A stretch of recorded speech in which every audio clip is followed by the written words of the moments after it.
Hello everybody. Last lecture में हमने बात करी थी स्ट्रक्चरल क्रोमोसोमल एब्रेशन, यानी क्रोमोसोम की संरचना में अगर बदलाव आ जाते हैं तो जैसे हमने देखा था कि डिलीशन भी हो सकता है क्रोमोसोम की स्ट्रक्चर में, डुप्लीकेशन भी हो सकता है जिसमें एक क्रोमोसोम का हिस्सा दोबारा रिपीट हो रहा है, इन्वर्जन हो सकता था जिसमें 180 डिग्री के रोटेशन के साथ रीअरेंजमेंट होता था, ट्रांसलोकेशन जिसमें एक होमोलोगस पेयर से एक क्रोमोसोम का हिस्सा हटके दूसरे होमोलोगस पेयर में ऐड हो जाता था। तो हमने उसके बारे में पढ़ा। इसी तरीके से क्रोमोसोमल एब्रेशन में हम दूसरा जो पार्ट हम कंसिडर कर रहे हैं वो है न्यूमेरिकल ऑल्टरेशंस, मतलब क्रोमोसोम के नंबर में बदलाव आना। अब ये जो नंबर में बदलाव है ये दो टाइप से हो सकता है मेनली, कि एक या दो क्रोमोसोम का कम या ज़्यादा होना, तो उस सिचुएशन को हम बोलते हैं एन यूप्लॉइडी, ठीक है। और या फिर पूरा का पूरा जो क्रोमोसोम सेट है उसका एडिशन होना या कम हो जाना। फॉर एग्जाम्पल इसको हम ऐसे समझते हैं, जैसे ह्यूमन बीइंग है, ह्यूमन बीइंग में 46 क्रोमोसोम होते हैं, 2n इक्वल्स टू 46 हम बचपन से पढ़ते चले आ रहे हैं।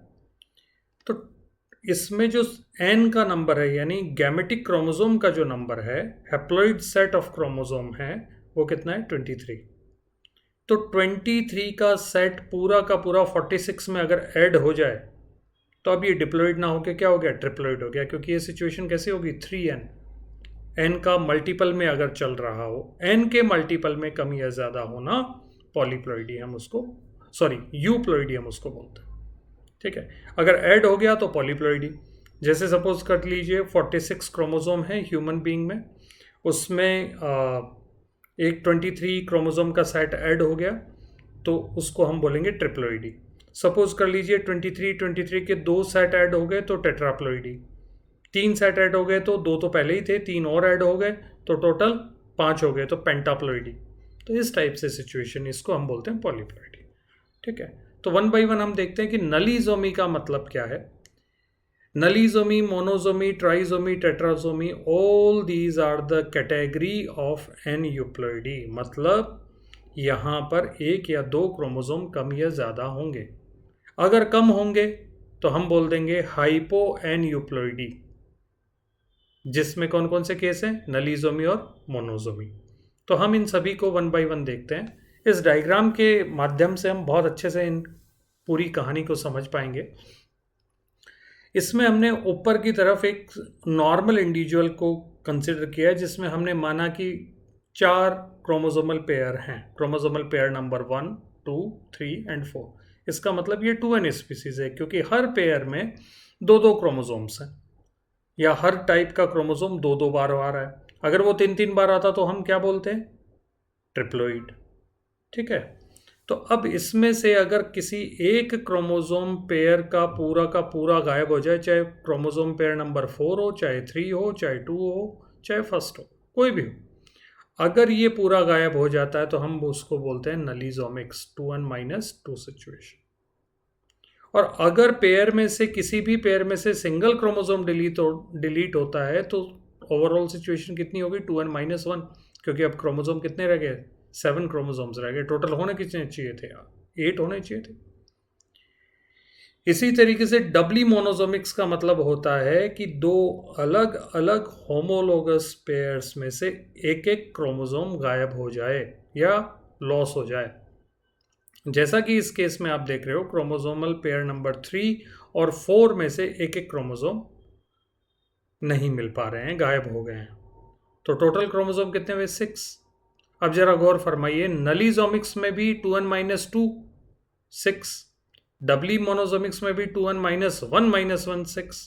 डिफरेंस क्या है, डिफरेंस ये है कि नलीजोमिक में पूरा क्रोमोसोमल पेयर जो है वो हट गया है, लेकिन डबली मोनोसोमिक्स में से हर पेयर में से एक एक क्रोमोसोम है। तो इसका फ़ायदा क्या है, इसका फ़ायदा ये है जनाब कि जो डबली मोनोसोमिक्स है उनमें हर क्रोमोसोम के जो जीन्स हैं वो प्रेजेंट हैं, क्योंकि थर्ड का भी एक क्रोमोसोम है तो एक जो रिप्रेजेंटेटिव जीन्स हैं इसके क्रोमोसोम पेयर नंबर 3 से जो बिलोंग करते हैं वो वहाँ पे मौजूद रहेंगे। इसी तरीके से क्रोमोसोमल पेयर नंबर 4 का भी एक रिप्रेजेंटेटिव क्रोमोसोम है, तो उसके भी जो जीन्स है वो मौजूद है। लेकिन नलीजोमिक्स में क्रोमोसोमल पेयर नंबर 4 पूरा ही गायब है, तो उसके कोई भी जीन नहीं होंगे, इसलिए नलीजोमिक्स का सर्वाइव करना बहुत ही मुश्किल होता है। ये सिर्फ पॉलीप्लॉइड स्पीसीज में सर्वाइव करते हैं। ठीक है, तो ये दोनों के, ये जो 3 केसेस आपने देखे, ये 3 केसेस क्या हैं?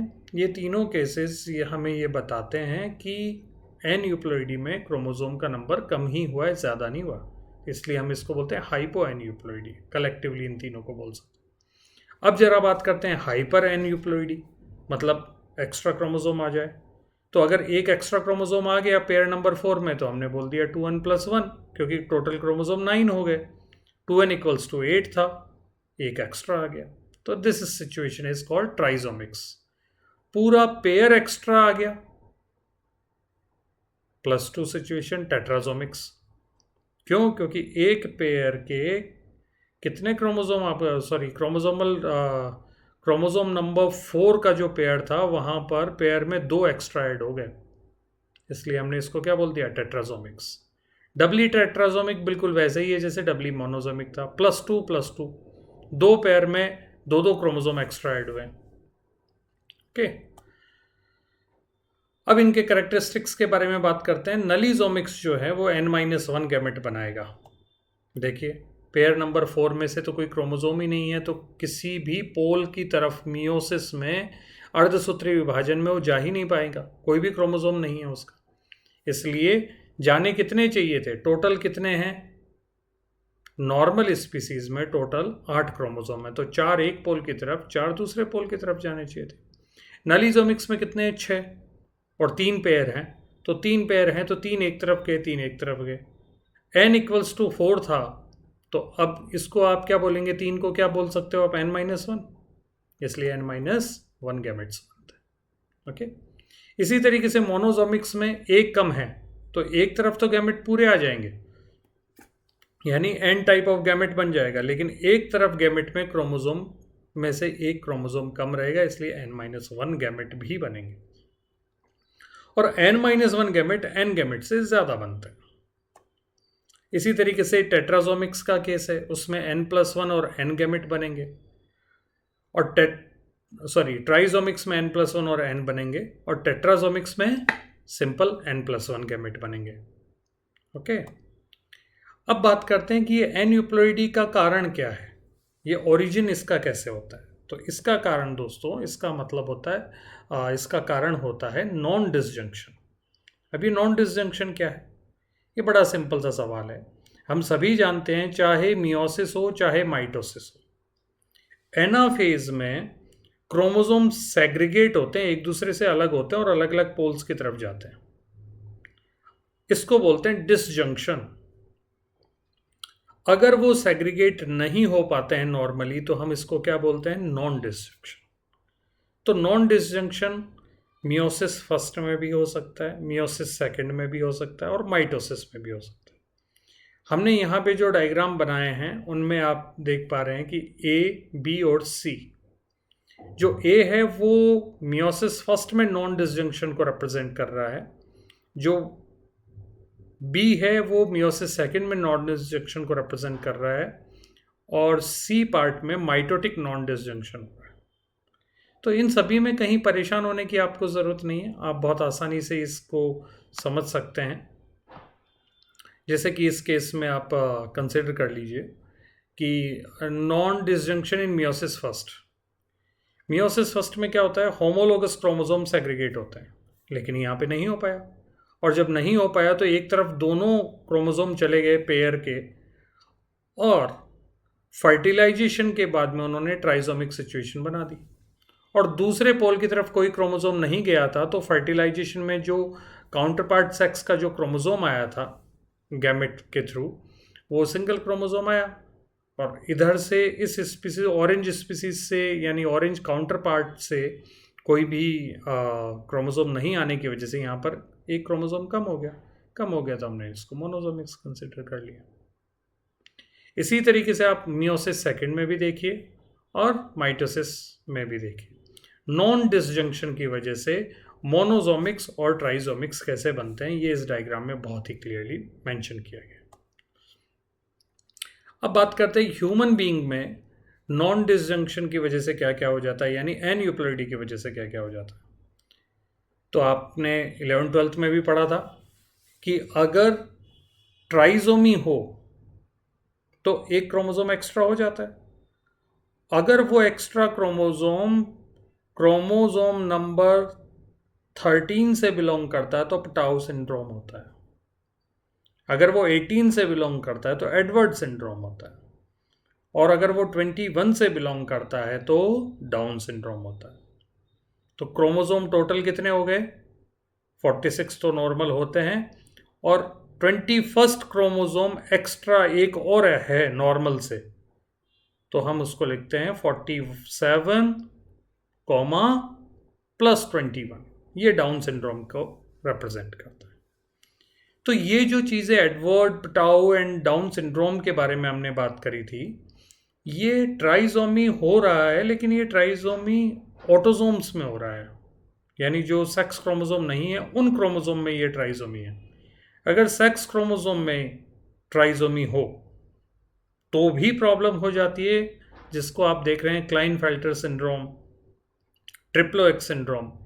इनमें एक एक्स क्रोमोसोम एक्स्ट्रा हो जाता है, जिसकी वजह से जो अपोजिट सेक्स है उस सेक्स के फीचर्स आने शुरू हो जाते हैं। फॉर एग्जांपल, अगर मेल इंडिविजुअल है और क्लाइनफेल्टर सिंड्रोम हो गया तो उसमें फेमिनाइन कैरेक्टर्स यानी मादा के जो सेकेंडरी कैरेक्टर्स होते हैं वो उनमें आने शुरू हो जाएंगे। और तो ये जो पूरी की पूरी का, अच्छा इसमें एक और केस था मोनोजोमी का, टर्नर सिंड्रोम 2n-1। ठीक है, इसमें एक एक्स क्रोमोसोम कम होता है। तो ये जितने भी सिंड्रोम हैं, इन सभी सिंड्रोम का जेनेटिक बेसिस क्या है, इनका कारण क्या है, वो जानना ज़्यादा ज़रूरी है। बाकी फिनोटाइप यानी लक्षण प्रारूप अब आप देखेंगे तो इनमें सभी में मेंटल रिटार्डेशन कॉमन आपको देखने को मिलेगा। और सेक्स क्रोमोसोम में जहाँ जहाँ पर सिंड्रोम हैं, तो ट्राइजोमी की वजह से या टर्नर सिंड्रोम की वजह से वहाँ पे सेकेंडरी सेक्सुअल कैरेक्टर्स में काफ़ी चेंजेस आ जाते हैं, और ये सभी प्रॉब्लमेटिक है। डाउन सिंड्रोम बहुत कॉमन होता है, जिसकी फ्रीक्वेंसी भी आपको देखने को मिल रही है कि 1/700, यानी हर 700 बर्थ में से एक बच्चा ऐसा होता है जिसको डाउन सिंड्रोम होता है। ठीक है, कई बार ये बच्चे लंबे टाइम तक ज़िंदा रहते हैं, कुछ सालों तक ज़िंदा रहते हैं। कई बार ये बहुत जल्दी मारे जाते हैं, कई बार ये गेस्टेशन टाइम में ही अबॉर्ट हो जाते हैं। तो ये ओवरऑल इनका सिंड्रोम से रिलेटेड कहानी थी। अब हम बात करते हैं यूप्लॉइडी के बारे में। जैसा कि हमने पहले इंट्रोडक्टरी सेक्शन में हमने देखा था कि यूप्लॉइडी का मतलब होता है कि पूरे के पूरे क्रोमोसोमल सेट का कम हो जाना या ज़्यादा हो जाना। ज़्यादा हो जाने को हम क्या बोलते हैं? पॉलीप्लॉइडी। कम हो जाने को हम दो तरीके से समझते हैं। एक होता है हैप्लॉइडी। हैप्लॉइडी के केस में जैसे ह्यूमन बीइंग में 46 क्रोमोसोम है और 23 का एक सेट है, एक सेट पूरा गायब हो गया और सिर्फ 23 ही बचे, तो हम उसको क्या बोलेंगे? हैप्लॉइडी सिचुएशन।